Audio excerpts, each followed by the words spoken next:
South Carolina Senator Republican Lindsey Graham weighing in. He says the Israeli military thinks it was a successful strike. They assess this to be highly successful. I think it is too. They believe they degraded the program multiple years. I agree with that. For these stories and more, visit The Midwesterner at themidwesterner.news. If you're trying to get through your daily activities and you're noticing. All right, good morning, folks. Locals, folks, stand by. We got your glitch fixed. Just give us 2 seconds here, and it will be, if you were watching on another channel and you're like, what in the world is happening this morning with locals? It should be fixed just now. So give that a shot. I think we had just one little I that needed to be dotted, one T that needed to be crossed, and it should be good now. Thank you so much, by the way, for the comments this morning. Thank you for joining us. Thank you for the shares. That definitely helps get the word out for the folks that are over on Rumbles. There are commenters, the Locals VIP, excuse me, folks. Hammy, Kelly, good to see you. Sharon as well. Gritter, good to see you in the house today. Tim and Andrew Stuff, Sharon, and so many more. Terry's in here. Appreciate y'all being here with us today. The hoax confirmed. That's the title of the broadcast today. Trump sets the record straight. Ritter Mandos, such a time as this. Tree Frog, Tennyson, and so many others over on Rumble this morning. Hang on. Tennyson, my email is justin@justinbarclay.com. I'm going to type that into the chat real quick. Somebody was just asking, hopefully you feel better today. I do in some ways. Thank you, Tammy said. I like that shirt, Justin, over on the book. The bookers are here today. Hope you're feeling better. I do in some ways. I slept great last night, hit the right combination of exactly what I think what I'm dealing with is allergies. But I've not been able to, and I was nice, had plenty, I could breathe. It was just perfect. It was perfect. Perfect last night. And then I got up. And then what I took last night was a Benadryl that dried me up nice and good. And then I don't want to go into everything, like my secret concoction. But this morning it's still like I'm clear. I'm got this drainage kind of thing going. It's not fun, and so I got to clear my throat and I got to blow my nose out and everything. I will tell you, we're gonna forego the fireside chat tonight. I may try and get it going tomorrow. We'll see. I don't know. That's Friday night, so who knows? Sometimes it's harder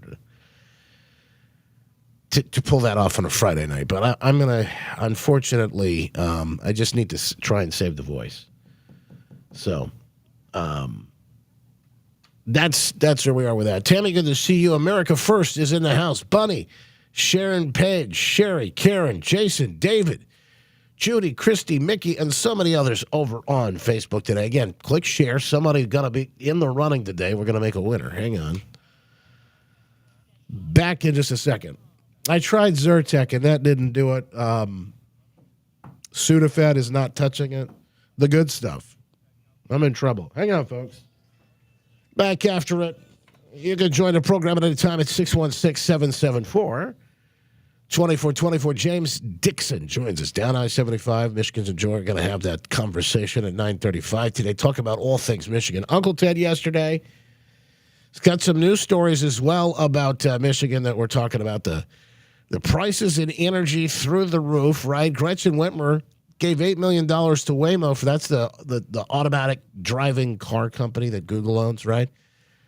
And they took the money and ran down to Arizona. It's just insanity what's happening at the state level. More on that. Nothing new, though.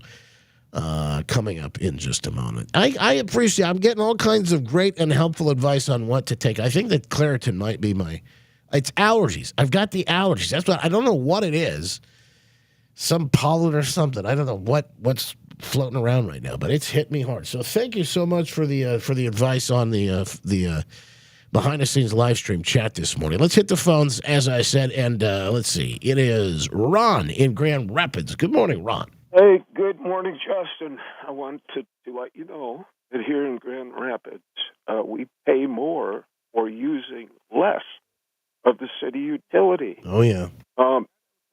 People try to save a little bit of money and fixed income by cutting back water use, and believe it or not, they more than doubled the increase to make up for it. And here's the kicker.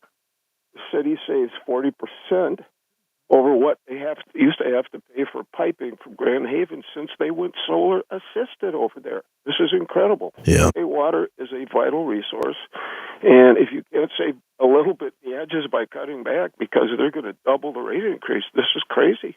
This is what we're dealing with our city commission. Yeah, you're not lying. And, Ron, it is sad. You know, I'm hooked up, even though I'm in the county, I'm hooked up to the city water. And I pay those same rates, too. And it does. It seems like it's gotten worse and worse through the years. I've heard talk of a proposal to cap base rate increases for people that qualify on an income basis. And I have yet to hear any feedback from the commission.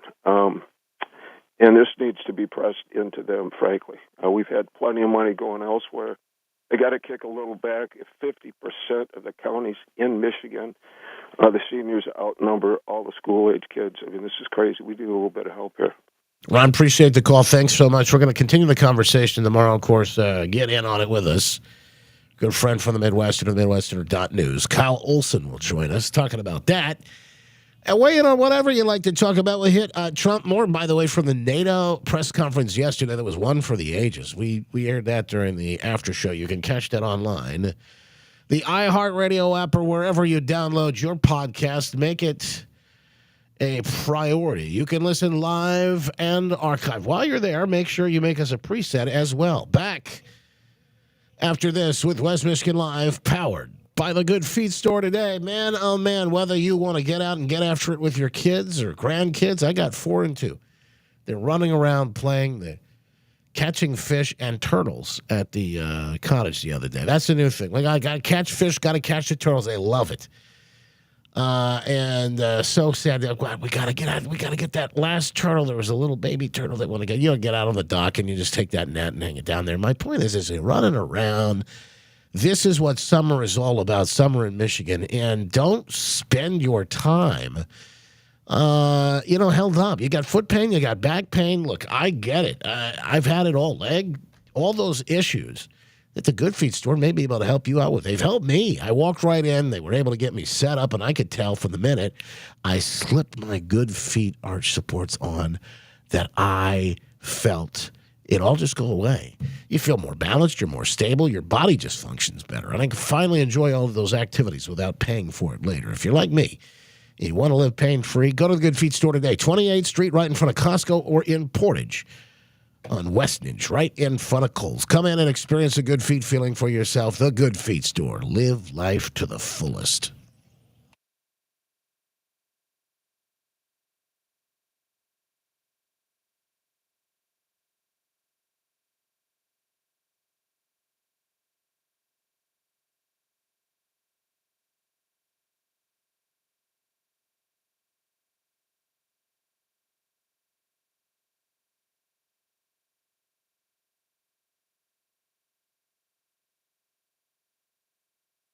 Okay, stand by, folks.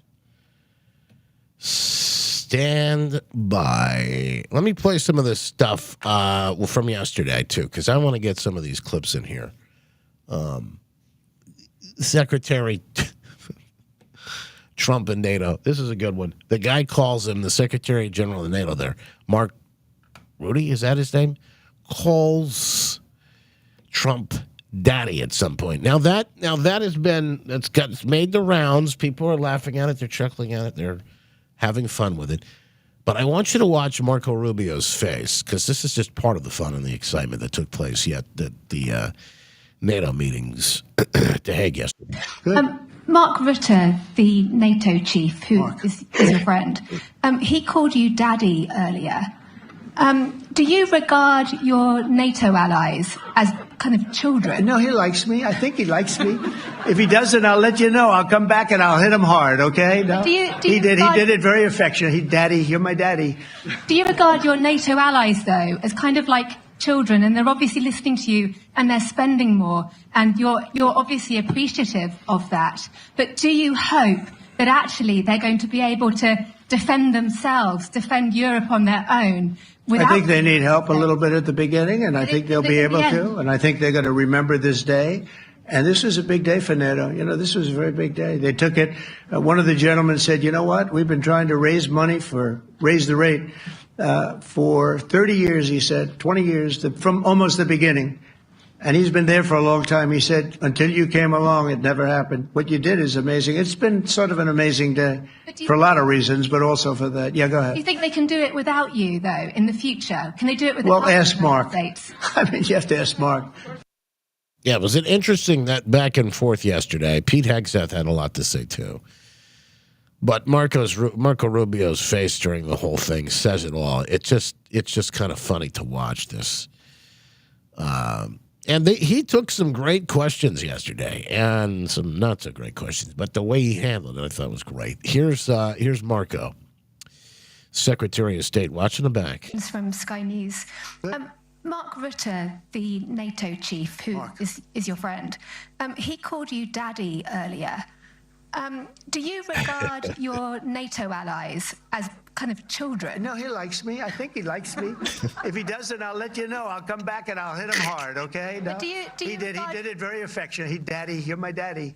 Do you regard your NATO allies, though, as kind of like children, and they're obviously listening to you and they're spending more, and you're obviously appreciative of that, but do you hope that actually they're going to be able to defend themselves, defend Europe? You just can't. It doesn't get any better than that. Watch the face and the expressions in the background.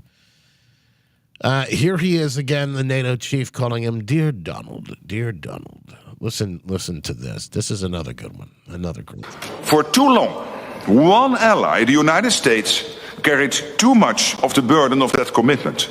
And that changes today.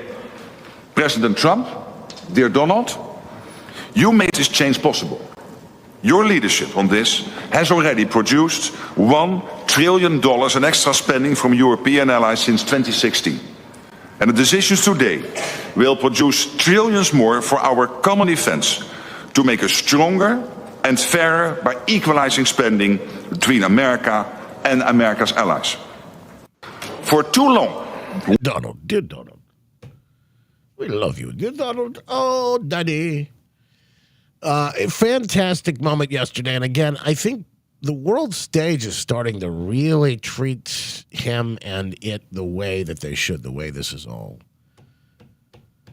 going on. And I'm just glad to see it. Trump asked why he believes Israel and Iran ceasefire will hold. This is an interesting point.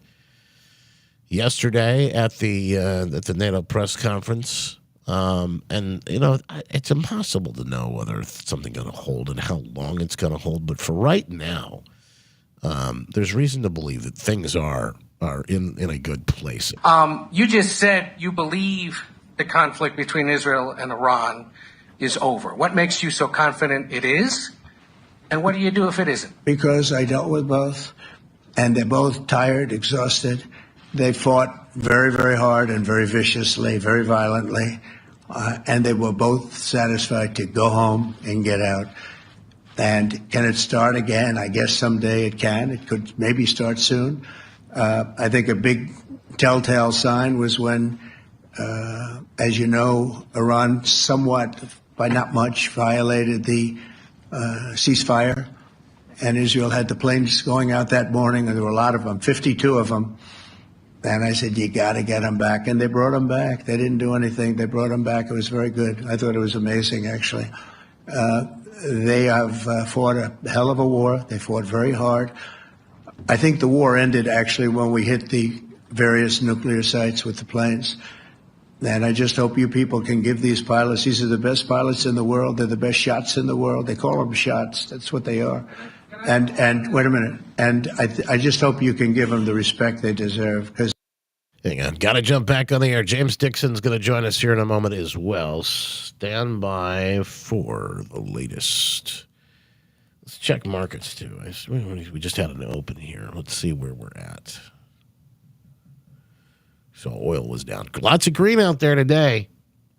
Lots of green out there today. Stand by, folks. Here we go.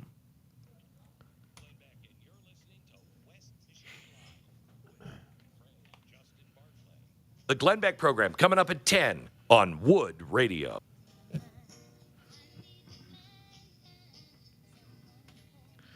Well, listen, why I was so worked up and kind of still am today, more than anything else, is I got this bone inside of me, right? It's just part of my course. I love truth. I hate the fact, especially when I see it, knowing how the sausage is made, being a part of it on the inside for so many years. The fake news, and I just can't stand to see it, and especially at a point, look, it's one thing you hate Donald Trump. It's a whole nother thing when I think we've got actual people and lives on the line and you hate Donald Trump. Now, they're brave military women, the brave men and women who went and, of course, took out these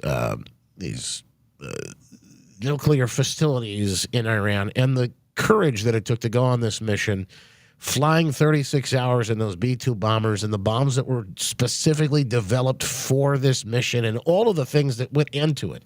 They've been training 10 years to get this thing done. They finally do it because they finally got some money with the huevos rancheros to get it done. And this is how the media treats it. It just, there's something about it that utterly disgusts me. In fact, that's part of what I wanted to have a conversation about today with our good friend James Dixon down I-75. Might call him a media specialist. He, too, has been on the inside and seen how the sausage is made. And he, quite frankly, and often speaks out about those things. James, welcome in. I appreciate you being here with us today. Hey, good morning, Justin. Good to hear your voice. Down I-75 over on X, and you'll find him on the Michigan Enjoyer podcast. Here's what just took place this morning. Secretary of Defense Pete Hegseth not showing any favorites. In fact, going right after Fox News' own, who he said got it wrong this weekend. And I want to talk about why this matters and how it was so obvious to me that what we were watching unroll yesterday was a hoax, and they fall for them every time, these news operations, and I shouldn't even call them news, but these operation propaganda organizations, they are enemies. Trump has made this point. If they're doing it on purpose, I mean, that's pretty bad. But if they're doing it and they don't get it right and they don't know and they're not smart enough to figure out that they're doing the work of the enemy, I don't know. Maybe that's even worse. Here's what happened this morning. Highly enriched uranium. Do you have certainty that all the highly enriched uranium was inside the Fordo Mountain, or some of it, because there were satellite photos that showed more than a dozen trucks there 2 days in advance? Are you certain none of that highly enriched uranium was moved? Of course, we're watching every single aspect, but Jennifer, you've been about the worst, the one who misrepresents the most intentionally. What the president says. I'm familiar. About the ventilation shafts on Saturday night. She is not happy about this. And in fact, I was the first to describe the B-2 bombers, the refueling, the entire mission with great accuracy. So I take issue with that. I appreciate you acknowledging that this was the first the most successful mission based on operational security that this department has done since you've been here, and I appreciate that. So we're looking at all aspects. Yeah, he calls her out and says, Jennifer, you've been about the worst on this entire ordeal and about misrepresenting what the president has said. And by the way, that's what all of this boils down to, misrepresenting intelligence reports, misrepresenting the facts, not giving them all in their entirety and the context of what we're looking at.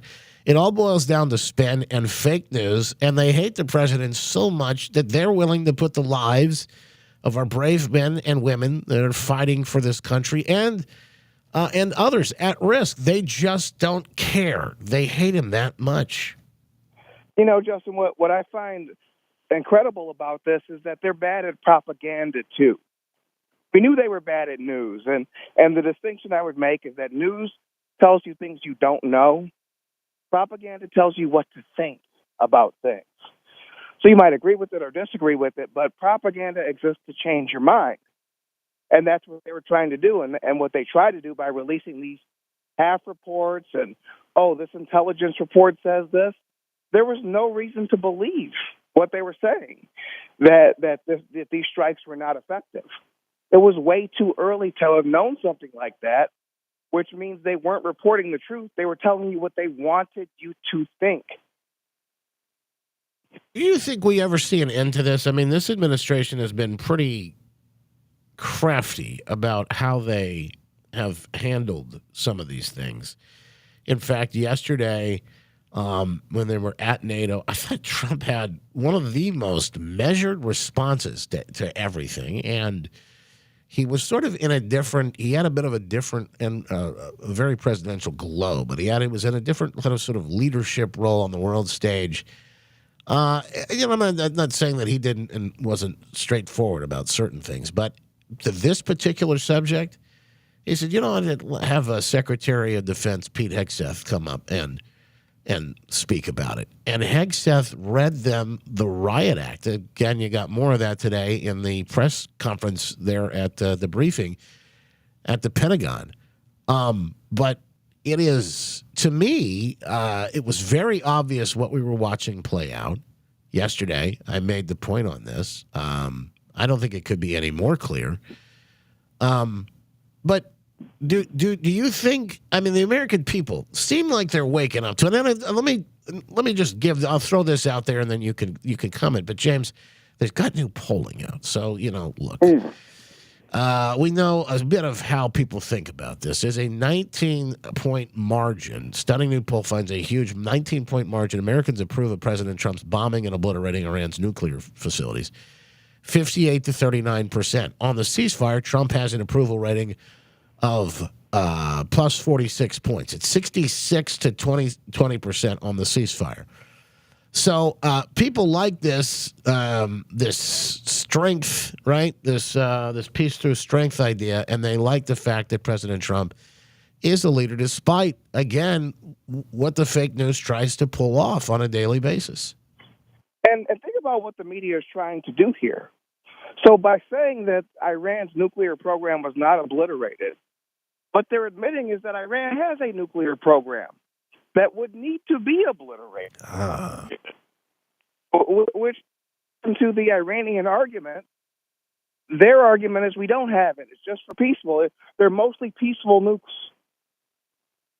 So these mostly peaceful nukes, we obliterate them, and then you tell me that the Iranian nuclear program hasn't been set back?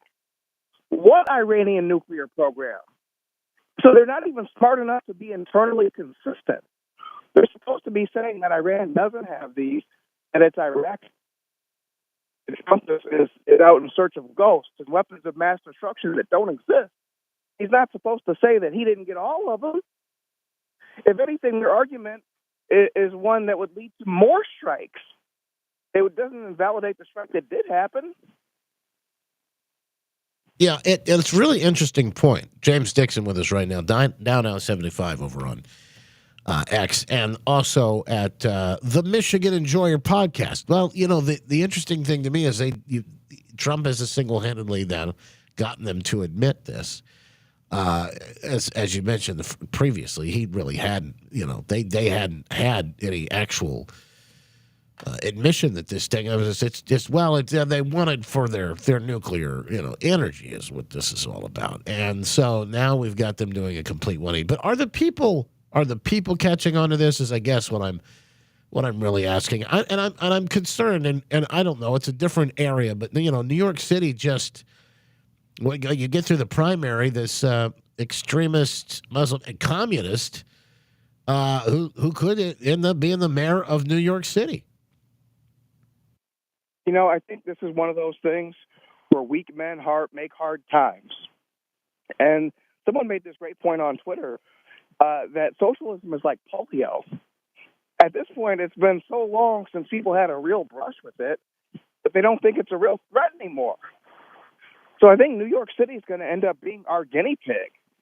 And, I've never been a fan of New York, but even if you do have affinity for it, I think this is one of those cases where people need to go through hard times to realize we voted ourselves into this problem, and now we have to save ourselves.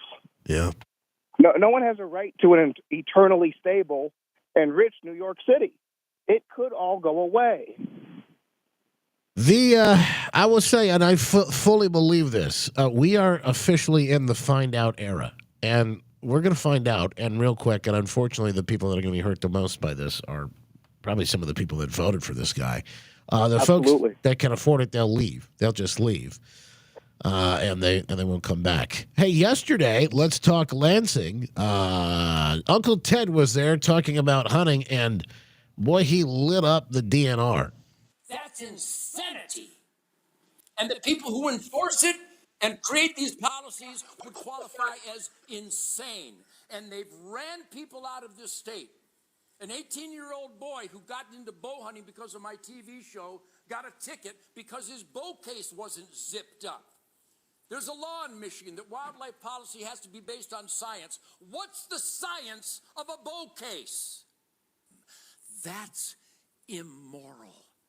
The DNR and the NRC have chased families out of the sport over absolutely insane anti-nature, anti-science regulations. You know, it's not just a DNR. It's not just these organizations. I mean, it's every bit of government. What he's talking about.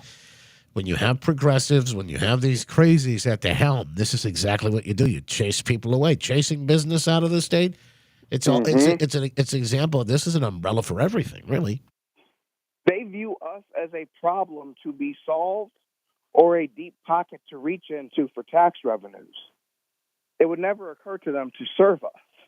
They disdain us too much. We're talking about both parties now. And so I think, this next election cycle, we need to talk about the August primary and the November election. Because, yes, I'd like to think that, Republicans are closer to the answer. But it's clear to me that which Republicans we send is just as important. Well, let's tell you that. I really believe this 2026 election, and I'll say it again, it's just like I thought the 24 election was going to have a massive impact on the nation. I do believe the 26 election will have the very similar impact on the state. This is do or die.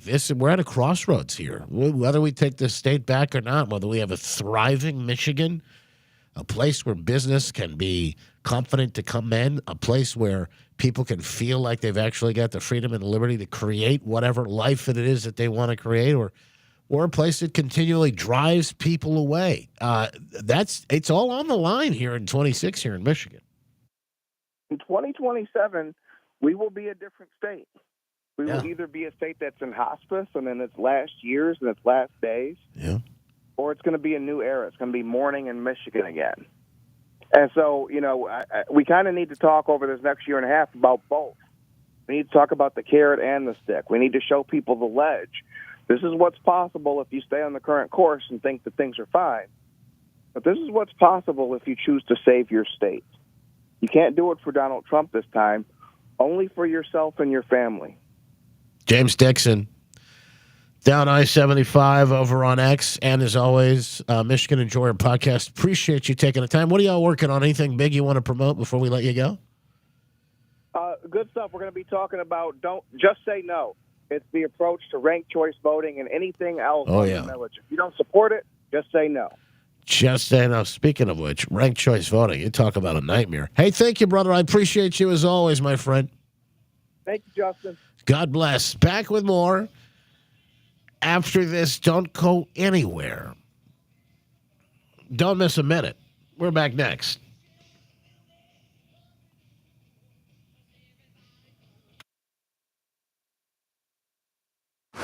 Informative, engaging. It's West Michigan Live with Justin Barkley on News Radio Wood 1300 and 106.9 FM.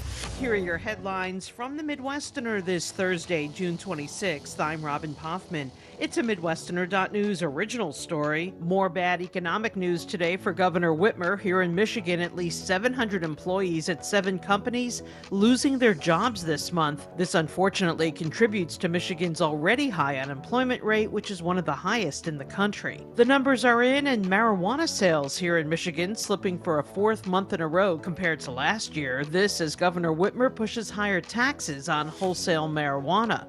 Whitmer pushing for $470 million in new taxes that some economic analysts believe will kill the industry here. And leaders at the Pentagon will hold a news briefing today outlining the specific damage the U.S. attack on Iran's nuclear facilities had.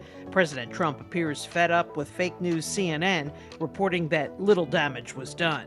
For these stories and more, visit The Midwesterner at themidwesterner.news. It's time to play Super. All right, full speed ahead. Fastest hour on radio is flying by, folks.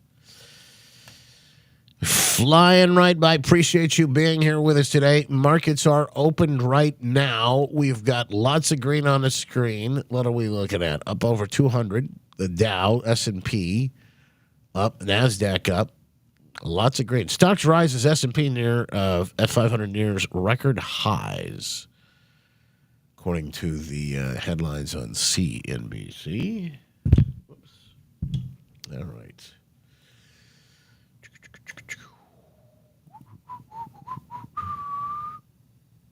Bum, bum, bum.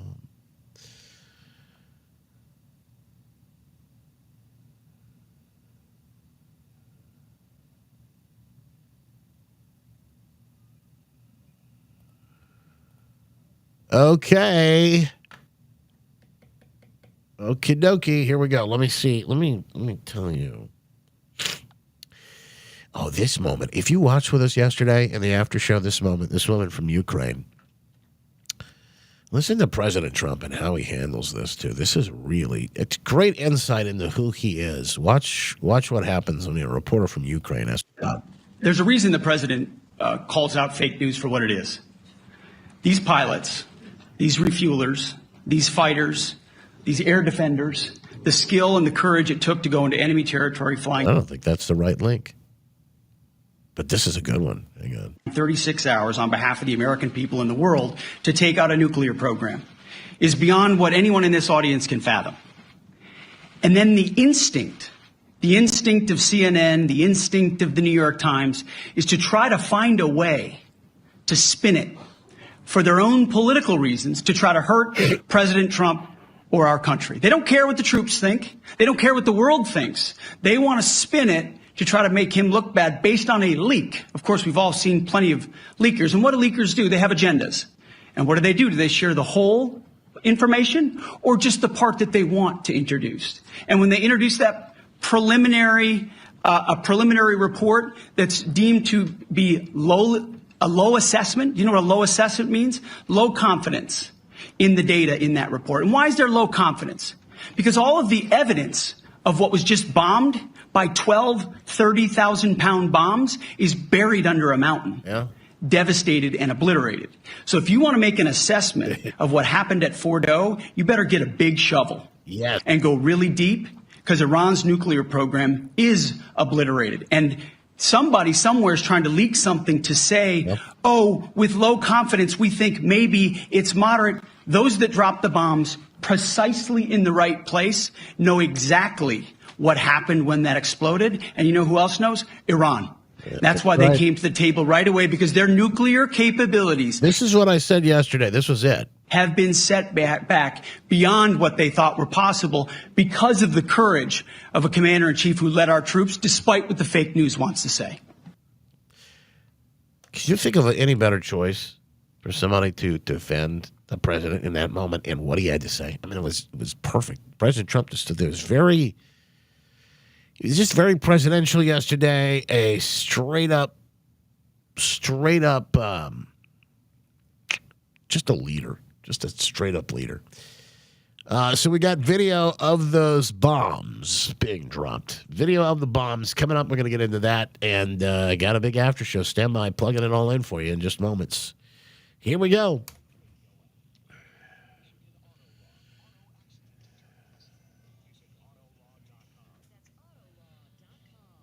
Yeah, full speed ahead. The after show is on the way. Never enough time to get to it all in one single hour. We do our best. Well, the fastest hour on radio flies right on by, as always. Hey, thank you for being here with us today. Like I said, got a big show for you planned tomorrow. We're going to dig into some of those stories, particularly the Amish. Michiganders living like Amish because the energy rates keep going up. Kyle Olson is going to be here with us tomorrow, so we'll have that conversation fired up and ready to go. Ted Nugent, and in his conversation at the testimony that he was hearing there yesterday in Lansing, and so much more in Whitmers, Michigan. But we finally got it. In fact, they shared it this morning.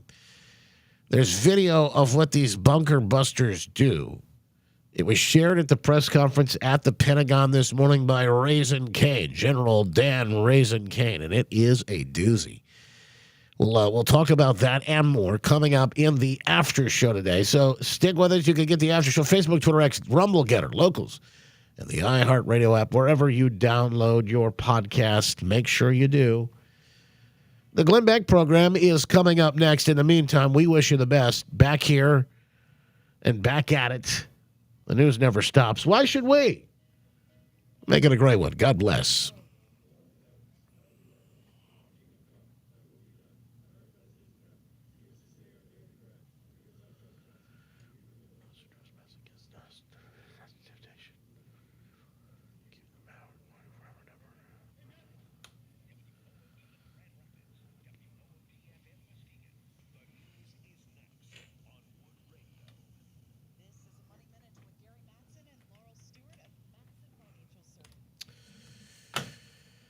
Okie dokie, folks. Just one moment as I click a few buttons and we'll get things set for the after show. Don't know how long the after show is going to go. I'm going to try and go pick up some medicine here. We got a lot of good comments, by the way. The local honey is something that I've done in the past, and I just haven't done it yet this year. But you're right on the money. That stuff does help with allergies. I just don't usually have this big of a reaction. So, that being said, I get it. I need to do something, though, because it is not fun. Not fun.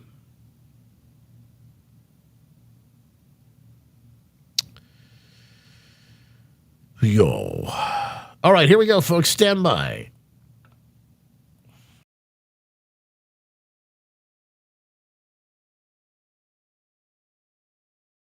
Get ready to strap in. It's going to be a heck of a ride. It's like drinking from a fire hose. Never a dull moment, but yes, you'll hear the stories you won't hear anywhere else, and we appreciate you being here with us for them today. I'm Justin Barclay. Welcome to the after show, the show after the show. Never a dull moment, never enough time. Oh, man, to get to it all, and we're doing just that today. Thank you so much for being here with us today. We are full speed ahead. The video that we haven't seen until now, these bunker buster bombs dropping. If you're watching on live scenes, behind the scenes, you'll be able to see this. But also, if you'd like to go see it later, you can go and check that out. We post the videos, obviously, every day that we do these streams. Facebook, Twitter, X, Rumble, Getter, Locals, YouTube now. All those different places where you actually can go back and watch it. I would say while you're there, click subscribe. Make sure you get there and do it. We're learning more and more about that operation after the Pentagon today and the big hearing. We'll bring you some of that, too, from Secretary of Defense Pete Hegseth. The hoax is completely crumbled. It's confirmed. I told you about this yesterday. I said, this is another hoax. It's just another one, folks. Don't fall for it. And I will say, I think lots of people did not because, well, not only have you been listening to this program or you just have any sort of common sense instilled in you, then you probably did not. You didn't fall for it. But there are people that do. That's why I'm so vocal about getting the word out there. Speaking of being vocal, our good friend Mike Lindell has been a fighter. He's been in the fight for years now. We're learning. This just popped up. This just popped up on my feed, by the way. It was a memory from last year. Check this out. Breaking Fulton County, Georgia has moved to destroy 2020 ballots before they can be unsealed, copied, and inspected for counterfeits, claiming there's no longer room in a secure warehouse for them, even though the county just opened a new 60,000 square foot elections operation warehouse. That came last year. Last year, folks, on today. So this is about a year ago today. And what do we find out just a week or so back? Again, we're finding out the FBI not only knew that China was trying to print and make up fake counterfeit ballots, but they were trying to print and make up fake IDs to get people and voting that they shouldn't have a chance to be able to do that. And we also find out that the FBI was trying to cover all this up, didn't want it to become public. This is a former FBI under Biden's regime. Isn't that interesting? Make those two make sense. And they told Mike that he's just a crock. You know, this guy was a quack. He doesn't know anything. I'm telling you today, they've put him through the ringer. They really want to shut him up, but Mike refuses to do so. He's a good man of faith, and God bless him. Support Mike today and my program at the same time when you go to mypillow.com/Justin. They got a great mega sale happening right now. All kinds of good stuff that you will love for gifts for dads, grads, and the rest of them. Plus, big 4th of July sale. mystore.com/Justin has all kinds of USA products as well. mystore.com/Justin or mypillow.com/Justin. But do it today. Help support Mike and the team at MyPillow. Plus, you can help support me at the same exact time, and we appreciate you. Here it is, video of what these bunker bombs, these busters look like. General Dan Raisin Kane showing one of these tests that they did previously on the screen of the Pentagon today. You see the fire coming out of that hole. Fire in the hole, folks!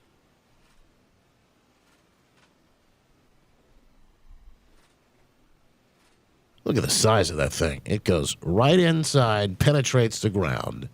Now you realize it doesn't blow up until it gets to a certain point. It just penetrates.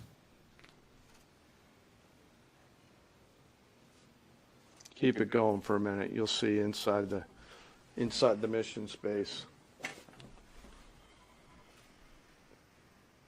They set it to go off at a certain point. There it is. There's the fire in the hole. And there's the hole that you see. Unlike a normal surface bomb, you won't see an impact crater because they're designed to deeply bury and then function. I know there's been a it's lot like a needle. It needs to get underneath the surface. of questions about that. All 6 weapons at each vent at Fordo went exactly where they were intended to go. A bomb has 3 effects that causes damage: blast, fragmentation, and overpressure. In this case, the primary kill mechanism in the mission space was a mix of overpressure and blast, ripping through the open tunnels and destroying critical hardware.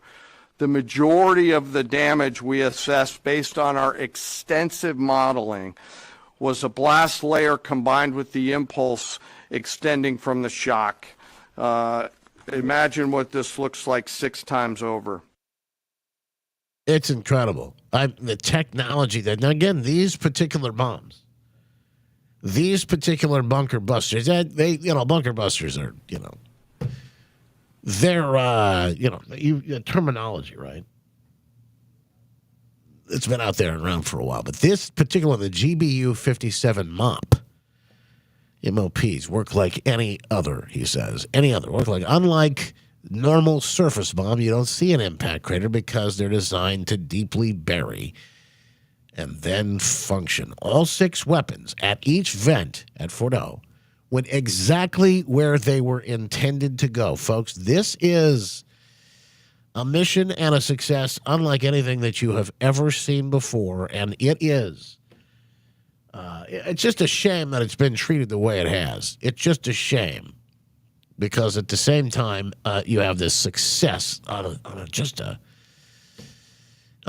whole nother level, right? And we ought to be proud as Americans. We ought to be proud that our ingenuity still. We've been told that we're finished. We've been told that the country's over. Hang it up. Just shut up and sit down. But that's not the case. Our country remains intact. The strength remains intact. You just got to have somebody at the helm who gives a rip. I don't know how any American could listen to General Kane talk about this mission and not think it was flawlessly executed. We'll get more on the battle damage assessment in the coming days, in the coming weeks, but a remarkable operation. And let's not forget that it was preceded by the Israelis taking out nuclear scientists, taking out the ballistic missile capability, and then something only the United States could do, which is this incredible attack on these 3 nuclear facilities. So when people say weeks, months, imagine what it must be like to go to Fordo right now and try to understand. It may be a live nuclear site for all we know in terms of those attacks on the centrifuge there. So this is, of course, dramatic damage on the nuclear program of Iran. How much that damage permeates the 3 facilities, I think we'll learn more about in the coming weeks. But absolutely flawlessly executed, flawless operational security, no leaks beforehand, a complete surprise. I think it was great leadership by the president and a great operation by the military. And I don't know. He's absolutely right. That was a McCormick, Congressman McCormick.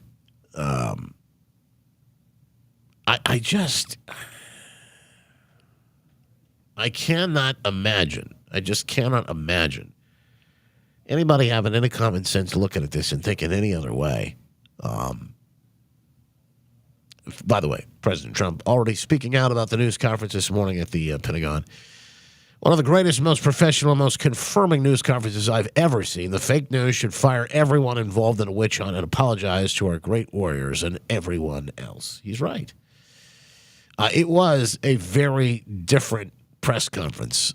In fact,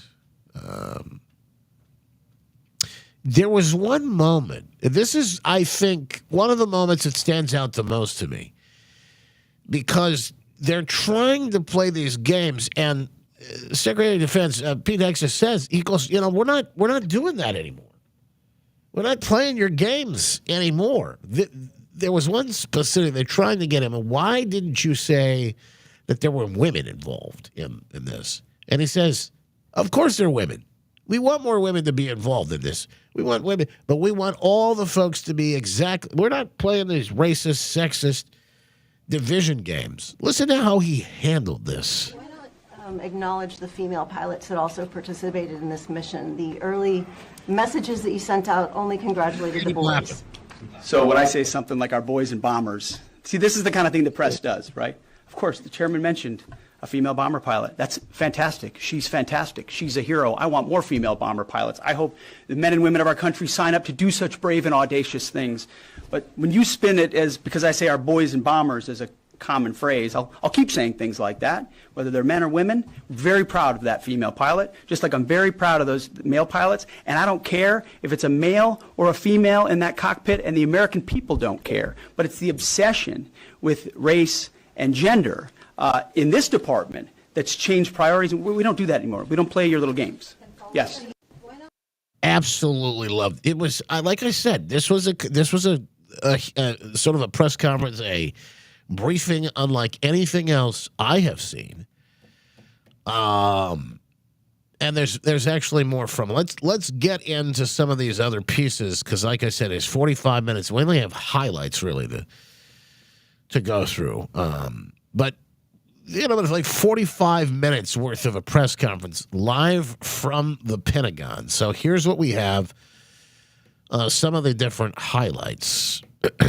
This is Hegseth setting the table, what President Trump accomplished in NATO yesterday. Game-changing and historic. And again, this is probably a piece that we didn't spend enough time on. But he's got these countries deciding to give more. They're going to have more funding for NATO, but they got to pay their fair share. And the way he worked into this was genius. What President Trump accomplished in NATO yesterday was game-changing and historic. A shift in burden sharing to European responsibility in NATO that most would have said was impossible at the beginning of his term. But he said NATO needs to pay up. They started in the first term, and here in his second term, we've accelerated that. 32 NATO countries committed to spending 5% of their GDP on defense. That's incredible. On actually investing in the NATO alliance.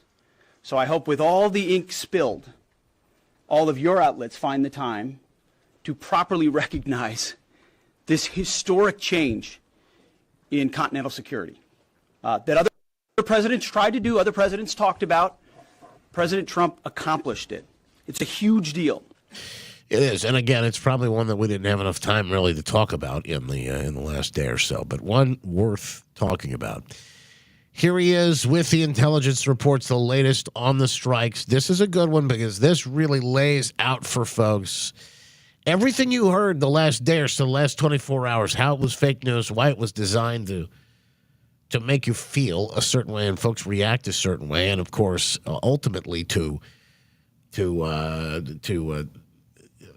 shade on President Trump and this particular mission. But he's going to lay out what actually happened. I want to read some of the assessments that have been provided, because whether it's fake news, CNN, MSNBC, or the New York Times, there's been fawning coverage of a preliminary assessment. I've had a chance to read it. Every outlet has breathlessly reported on a preliminary assessment from DIA.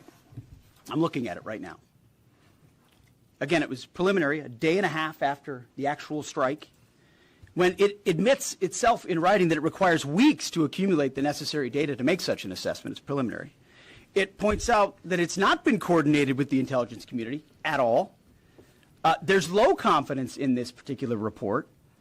It says in the report there are gaps in the information. It says in the report multiple linchpin assumptions are what this assessment, a linchpin assumption, you know what that is?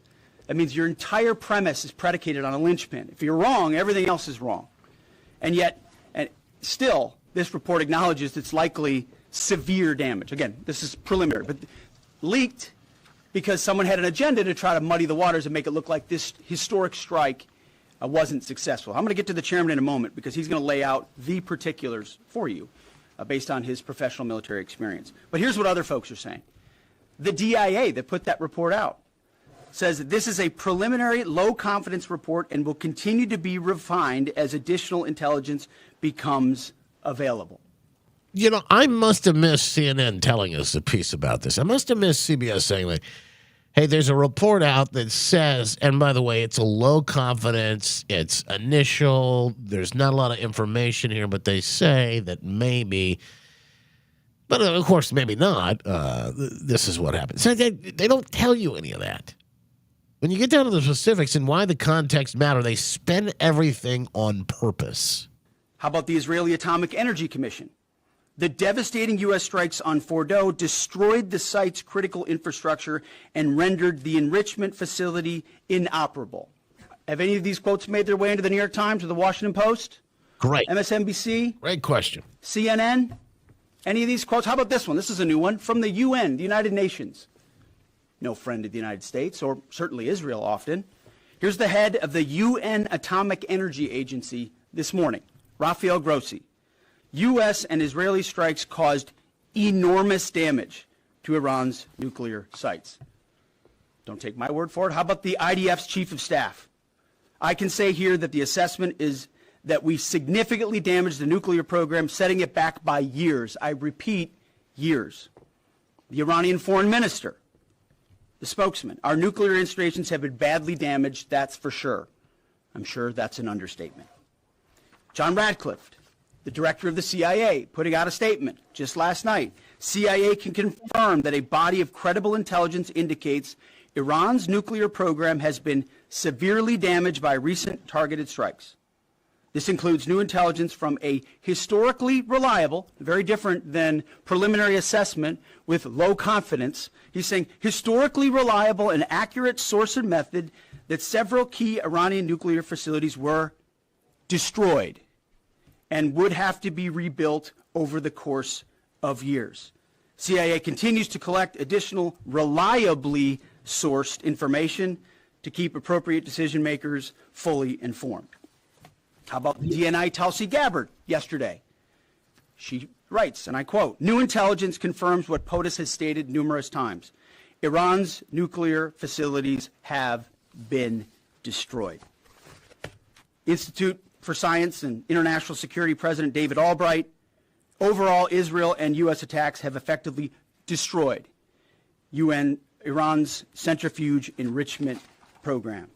Time and time again, I can go down the list, those that understand, those that see, those that do proper assessments recognize that what the United States military did was historic.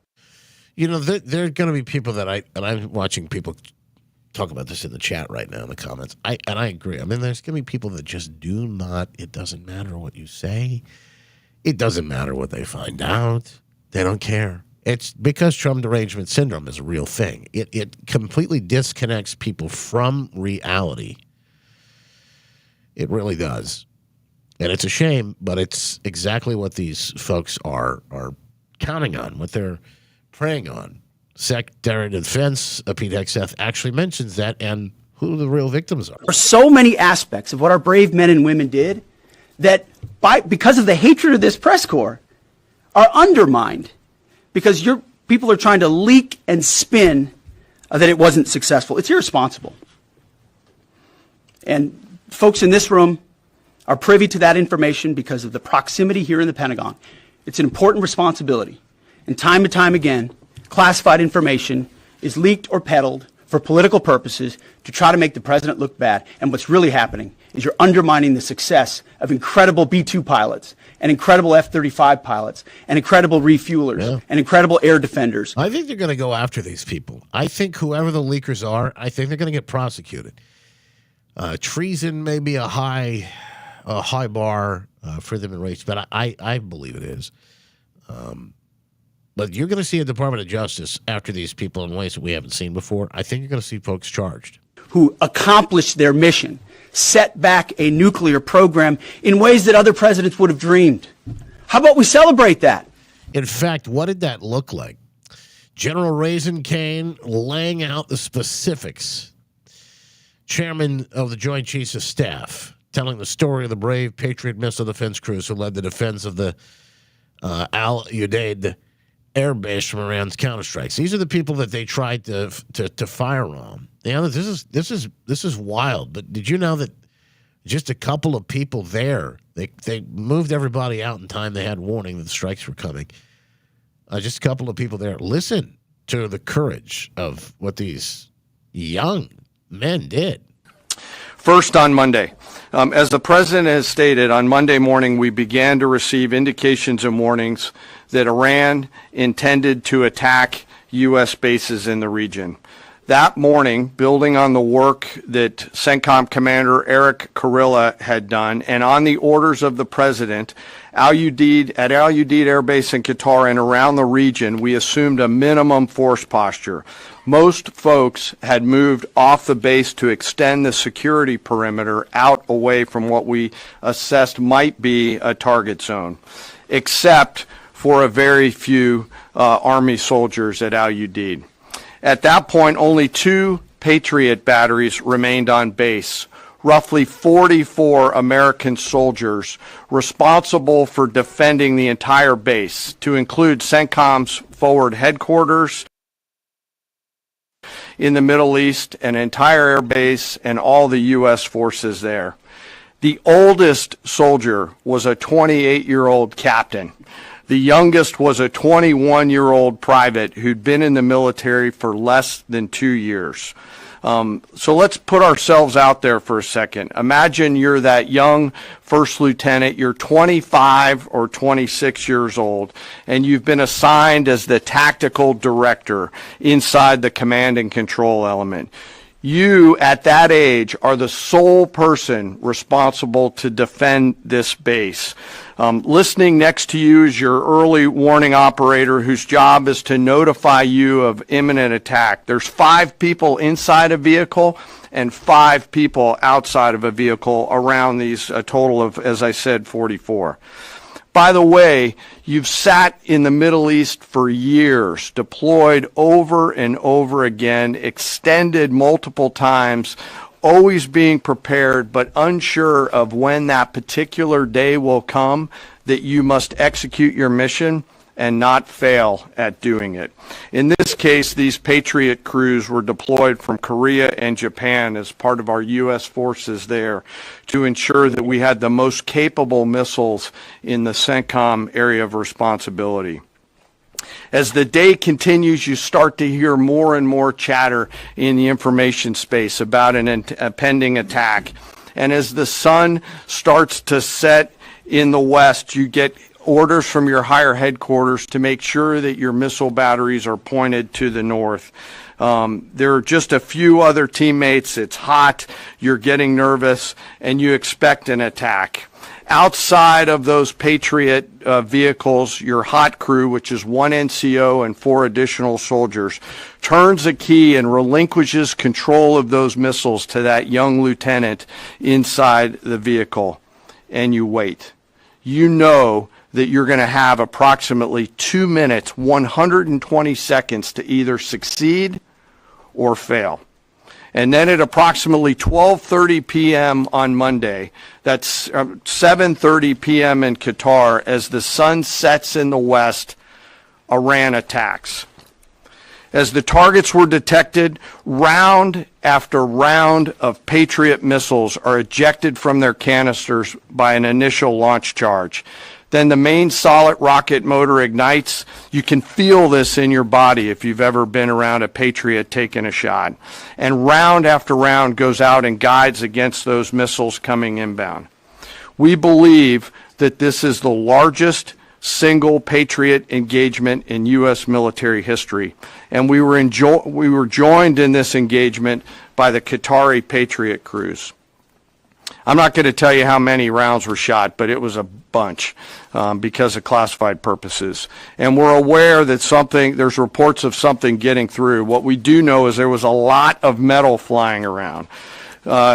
Between attacking missiles being hit by Patriots, boosters from attacking missiles being hit by Patriots, the Patriots themselves flying around, and the debris from those Patriots hitting the ground, there was a lot of metal flying around. And yet our U.S. air defenders had only seconds to make complex decisions with strategic impact. These awesome humans, along with their Qatari brothers and sisters in arms, stood between a salvo of Iranian missiles and the safety of Al Udeid. They are the unsung heroes of the 21st century United States Army. And I know a lot of you have seen the videos online and the excitement as those Patriots departed their launchers and went up and guided. Yeah. This really demonstrates the combat capability and capacity of our Army air defenders. Simply stated, they absolutely crushed it. Have you ever seen a briefing like this before? Have you ever seen anything like this? General Raisin Kane. Fantastic. In fact, he laid out the mission, this whole mission of going in to get this, these nuclear sites blown up, and the time that's gone into it. You know, there's more than 15 years of meticulous planning on this whole thing. I guess that's why I get so offended. I guess why I'm so offended by all of this stuff. Upset's not the right word.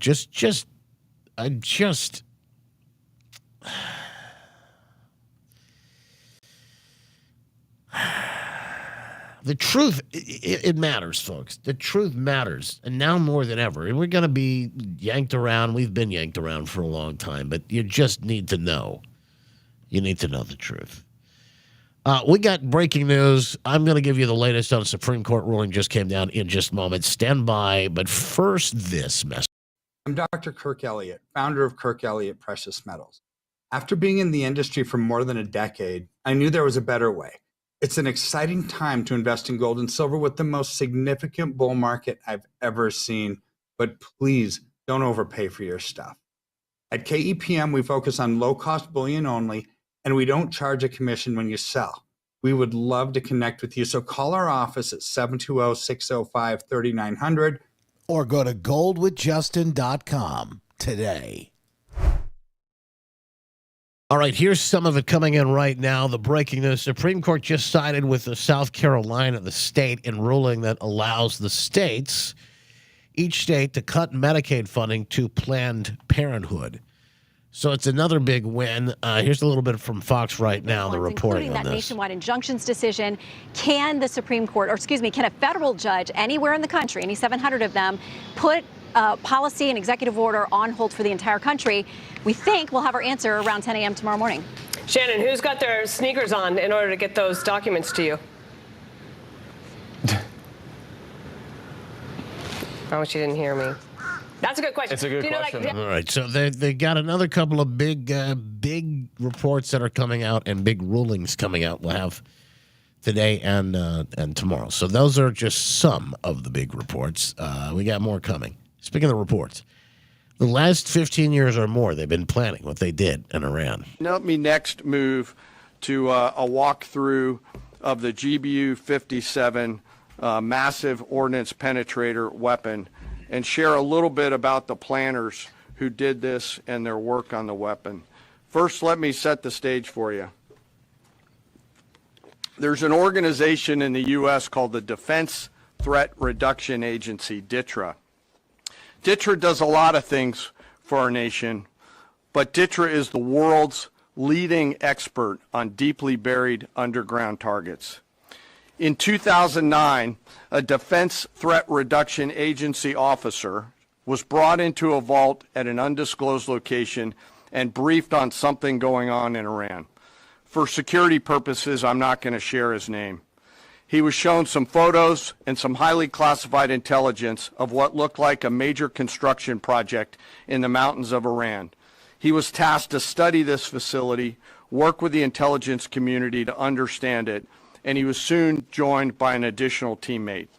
For more than 15 years, this officer and his teammate lived and breathed this single target, Fordow, a critical element of Iran's covert nuclear weapons program.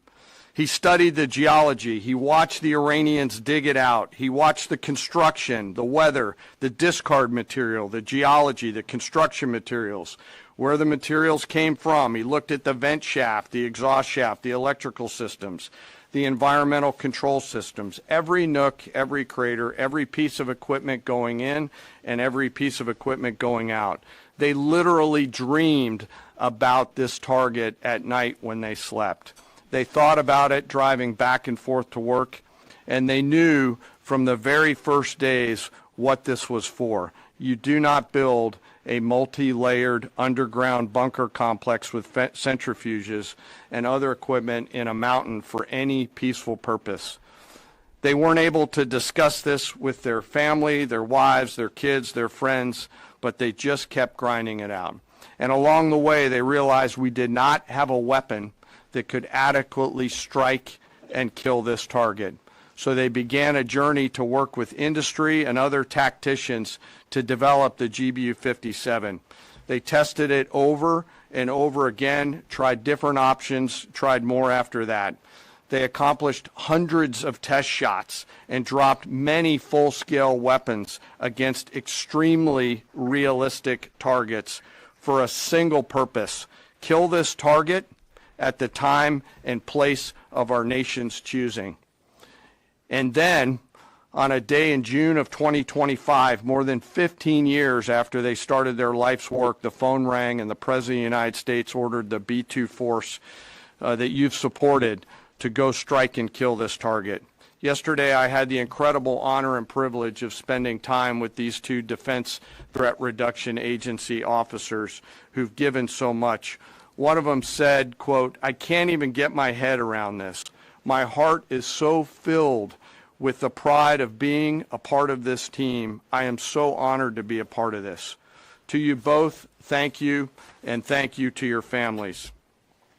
Operation Midnight Hammer was the That's incredible. 15 years. Just incredible. culmination of those 15 years of incredible work. The air crews, the tanker crews, the weapons crews that built the weapons, the load crews that load. This is massive, folks. And I think the other thing, and we haven't even begun to discuss this yet, not only Iran and Israel, but what does this do to the rest of the world and the world stage to see that you have a president who's willing to act, and you have a country that's capable of doing things that you could have never imagined. I guarantee that display of strength will cause peace to ripple out across the globe in places that we never could have imagined. We know where you are. We can find you. We can get to you anywhere. Go underground. It's fine. That is something. And the difference between President Trump and all the ones who came before him? We work to counter Iran's efforts to develop nuclear weapons and missile technology. Iran should not have a nuclear weapon. Period. I have stated that Iran will never be allowed to obtain a nuclear weapon. We will not allow Iran to acquire a nuclear weapon. Iran's key nuclear enrichment facilities have been completely and totally obliterated. Yes. It's something, isn't it? Yeah, I absolutely love it, folks. And it is the find out era. We are smack dab in the middle of it. Speaking of finding out, tonight, no fireside chat. Going to try and rest the voice and get medicated up so I can stop the sniffles here, so to speak. It's allergies, and I'm fine. We'll deal with it, but I just got to make sure I take care of things. In the meantime, congratulations. Over on reposts, over on shares in Facebook and X and more. We appreciate you helping us get the word out, sharing all that needs to be shared today. If you reposted content, you helped us get the word out today. Hang on, let me see. Who was our winner today? Who was it? I'm on pins and needles here. All right. Jane, our winner today, Jane on Facebook. Jane, you know who you are. Send me an email, and we'll make sure that we get you set up with a book. Good news, hope, and encouragement for trying times. I'll sign it and send it your way. Appreciate you. Make it a great day. God bless. I got good news and bad news. The good news is it's a deal and a steal for you. The bad news is I missed out. Well, I just bought a bunch of bedding. I just bought a bunch of new pillows and sheets and things from Mike Lindell at My Pillow, and I didn't get this good of a deal. For a limited time, Mike is selling his pillows, the classic, $14.88. That's it. The My Pillow, the thing that started it all, just $14.88. He had one of these big box stores that canceled on him. You know how they do. Well, this is actually your win. It's a win for everyone. A win for Mike because he can unload the pillows at a great price. It's a win for you because you get a good deal, and you can help support this program at the same time. Get your pillows for $14.88 when you go to mypillow.com/Justin. Use code Justin at checkout. That's mypillow.com/Justin. And while you're there, shop for all kinds of great things. I love the towels.